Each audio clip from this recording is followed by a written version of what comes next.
One thing I want to talk about is the duration of how long to take vitamin D, as well as the dosage. There's a lot of confusion. Most people are taking between 600 IUs to 1,000 IUs, sometimes 2,000 IUs, and they think that that's enough. One thing you need to realize is that about 75% of the population on planet Earth are deficient in vitamin D. And vitamin D is so important. In fact, it's the most important fat-soluble vitamin, especially for the immune system. Based on some pretty credible studies, which I'm going to list down below, and I only listed 3, I'm going to give you quite a few of them. In the first study, the group took 1,000 to 2,000 IUs of vitamin D once to twice per week for 1 month and did not increase their vitamin D levels at all.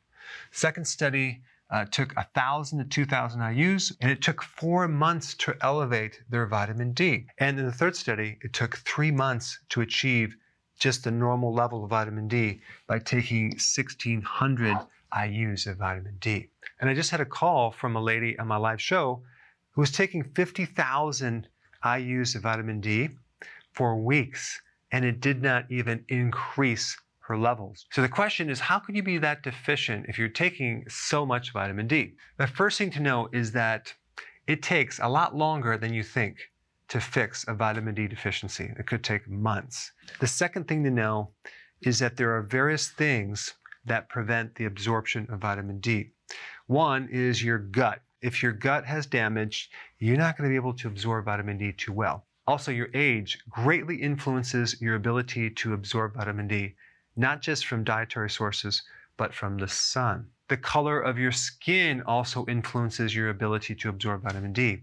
In other words, if the skin is darker, it could take 3 times as much sun to penetrate the skin. And then there's a topic of how much fat you have. The more subcutaneous fat you have in your body, the less you're going to absorb vitamin D. And then there's exposure to the sun. If you're going out in the sun and you're only exposing your hands and your face to the sun, you're only exposing 5% of your body to the sun, which it would take you hours and hours and hours to even achieve a small amount of vitamin D. And then you have the location where you live, the latitude, the connection between where you live and the sun. If you live in the northern hemisphere, which if we look at United States is just above LA, and we look at the months between November and March, the amount of vitamin D you're going to get is pretty much insignificant. And then we have metabolic issues. Let's say, for example, you have diabetes, you have arthritis, you have high blood pressure, cardiovascular disease. Guess what? The requirements for vitamin D go way, way up. And then, of course, we have the season. If it's winter and you're out there trying to get sun, the odds of you getting enough vitamin D are very, very slim. And then lastly, there's a genetic factor involved called polymorphism, where there is a variant or an alteration in your genes which don't allow you to absorb vitamin D very well. And a lot of people have this and they don't even know they have it, and that could be the reason why they can't absorb it. Oh, and there's one more that I forgot to mention. If you have a chronic infection, see, the viruses that invade the body downgrade your vitamin D receptor. So if you have an infection, whether it's in the lung, in the sinuses, or in your gut, the microbes, specifically viruses, have a strategy of blocking the absorption of vitamin D. They block the receptor so you can't absorb it.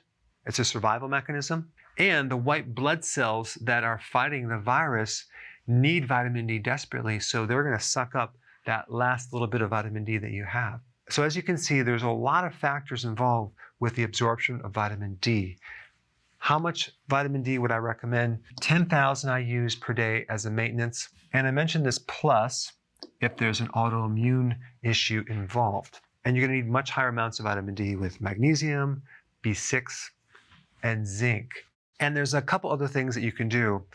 If you're concerned that this amount of vitamin D is toxic, which it's not, you'd have to consume 1 to 200,000 IUs of vitamin D for months and months or years to create the complications.